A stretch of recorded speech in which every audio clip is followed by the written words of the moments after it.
Hello, students. I hope you all are doing well. Today, we are going to talk about the chapter Breathing and Exchange of Gases from +1 Biology. बहुत सारे chapters जो हैं हमें पता है कि delete हो गए, जैसे digestive system and all. +2 boards में तक तो चलो आपको इनकी कोई खास इंपॉर्टेंस नहीं होगी, but in a NEET you have to cover every chapter, और ये आपके सिलेबस का ही चैप्टर है। तो breathing and exchange of gases, obviously we are talking about the human anatomy and physiology. आपकी यूनिट ह्यूमन से रिलेटेड है, तो इधर हम बात ही करेंगे सिर्फ ह्यूमन का ब्रीदिंग प्रोसेस या कैसे वहाँ एक्सचेंज ऑफ गैसेस होता है। चैप्टर शुरू करने से पहले कुछ इंपॉर्टेंट टॉपिक्स बता देती हूँ जो आपको यू शुड कवर। लर्निंग भी है, थोड़ा सा रोट लर्निंग भी चलेगी इस चैप्टर में।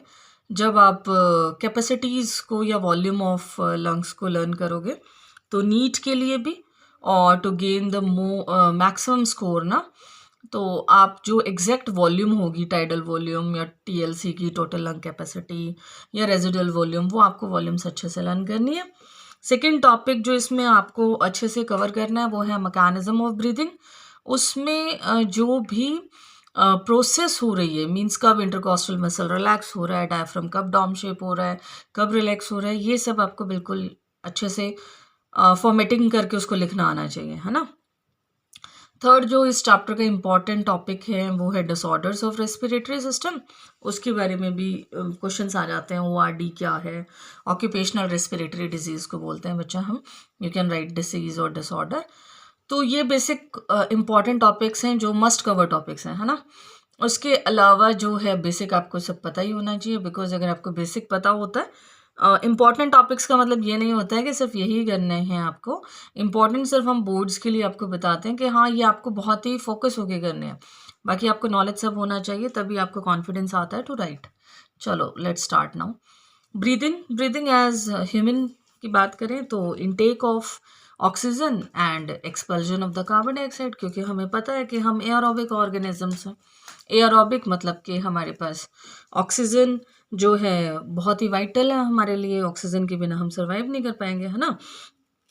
तो ये तो ब्रीदिंग हो गई। अगर आप बहुत ही कट शॉर्ट इसको कहना चाहते हो तो inhalation, that is the intake of oxygen, and exhalation, that is the expulsion of the carbon dioxide. Respiration क्या? रेस्पिरेशन इज इनहलेशन, जिसको आप इंस्पिरेशन भी कहते हो, and exhalation, that is expiration, along with the utilisation of the ATP, adenosine triphosphate का use करना। मतलब हम में से कोई भी लेजी नहीं है, हम सब अगर रेस्पिरेशन कर रहे हैं तो सब ATP को यूज़ कर रहे हैं, है ना। और मैं बहुत बार बोलती हूँ कि इसी वजह से हम सबका एक बॉडी टेम्परेचर भी है। अगर हम डेड बॉडी को थोड़ी टाइम के बाद देखें तो वो बिल्कुल ठंडी हो जाती है। रीज़न ये है कि रेस्पिरेशन नहीं हो रहा, है ना। तो ह्यूमन रेस्पिरेटरी सिस्टम किन किन फैक्टर से कंप्राइज्ड होता है, बना हुआ होता है? पहले तो अगर हम बात करें, नेज़ल चैम्बर है। नेज़ल चैम्बर के ही दो पार्ट्स हैं बच्चा, जो नोस्ट्रल्स हम बोलेंगे ना, तो right nostril and left nostril. Second is नेज़ोफेरिंक्स।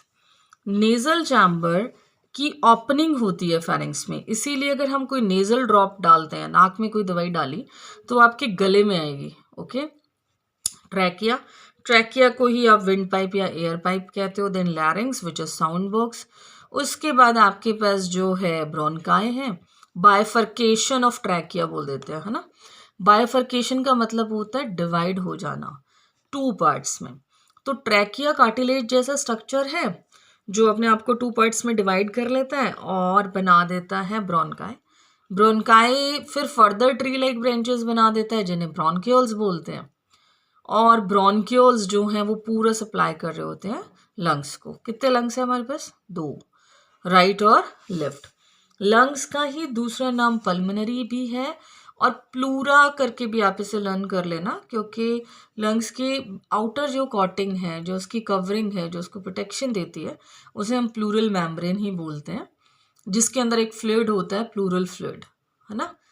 आप लोग जैसे हम बहुत एडवाइस करते हैं सीट बेल्ट लगा के रखो, तो दो मेन ऑर्गन जिन्हें हम प्रोटेक्ट करना चाहते हैं ना एक्चुअल में, वन इज द हार्ट, जो एक्चुअली कहीं ना कहीं जो है बहुत रिब केज और इनसे प्रोटेक्टेड होते हैं, नो डाउट ये दोनों ऑर्गन्स। पर आपको इनिशियली एकदम से अगर कोई सडन इंजरी हुई और अगर हार्ट और लंग्स पे कुछ हुआ तो लंग्स ऑक्सीजनेशन कर रहा है तो काम खत्म, और हार्ट जो है वो पंपिंग कर रहा है तो भी काम खत्म, है ना। तो इसीलिए सीट बेल्ट के लिए बहुत बोलते हैं, ओके। तो जैसे हमने बात की है, ये ट्रैकिया है, कार्टिलेजनस है। कार्टिलेजनस क्या हो गया? ये हो गया neither too hard like a bone and no too soft like a tissue, ठीक है। ये हमने बच्चा बाइफर्केशन, दो पार्ट्स में डिवाइड हो गया ना। ये ब्रोनकाई हो गया, ट्रैकिया के ही दो पार्ट्स हो गए, राइट एंड लेफ्ट ब्रोनकाई। और फिर उसके बाद ट्री लाइक ब्रांचेस आ गई, दे आर कॉल्ड ब्रोनक्यूल्स। ये बच्चा आपका जो है प्लूरा है, outer covering of the lungs, this is pleura. और इसके बीच में जो फ्लूइड है, this is the pleural fluid, okay. Now जो मैंने सेकेंड टॉपिक बोला है, मैकेनिज्म ऑफ रेस्पिरेशन या ब्रीदिंग, आपको बहुत अच्छे से करना है। तो इंस्पिरेशन में होगा क्या? देखो, इसको आपको पॉइंट्स में लिखना है, इधर यूज बुलेट्स और एरोज और पॉइंट्स।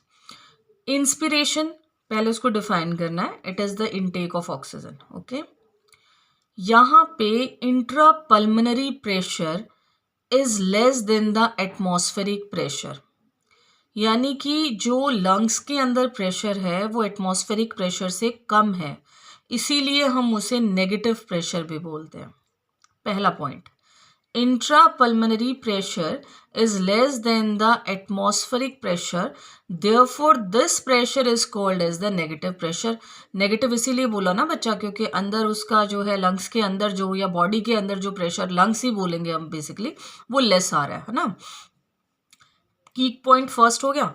सेकेंड आपको लिखना है कि डायफ्राम, पता ही है हमें कि एक मस्कुलर शीथ लाइक स्ट्रक्चर है। Here the contraction of the diaphragm takes place. Inspiration में दूसरी चीज जो हुई, that is the contraction of the diaphragm. The third factor is the contraction of the intercostal muscles, ठीक है। यानी कि इंट्रापल्मोनरी प्रेशर लेस है, पहला पॉइंट। दूसरा, डायफ्राम कॉन्ट्रैक्ट हो रहा है। तीसरा जो है, कॉन्ट्रैक्शन हो रहा है इंटरकोस्टल मसल्स का, ठीक है। यहां पे जो वॉल्यूम है थोरेसिक चैम्बर की, वो इंक्रीज हो जाएगी, ठीक है। Expiration, here the intrapulmonary pressure is higher than the atmospheric pressure, okay. और यहाँ पे डायफ्राम जो है रिलैक्स हुआ, यानी कि स्ट्रेट हो जाएगा, इंटरकोस्टल मसल्स भी रिलैक्स हो जाएंगी और थोरेसिक वॉल्यूम डिक्रीज हो जाएगी।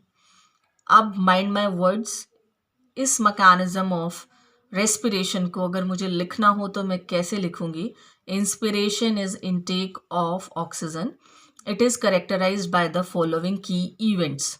First, intrapulmonary pressure is less as compared to the atmospheric pressure, therefore we consider it as a negative pressure. Second, here the contraction of the diaphragm takes place along with the contraction of the intercostal muscle, okay. Third point is that the volume of the thoracic chamber increases. Clear? Now second जो है event पे आ जाओ, expiration. It is defined as the expulsion of carbon dioxide out from the body. First key point is, here intrapulmonary pressure is higher than the atmospheric pressure. Second key point, there is the relaxation of diaphragm along with the relaxation of the intercostal muscles. Third point, thoracic volume decreases. I hope आपको ये सब समझ आ गया।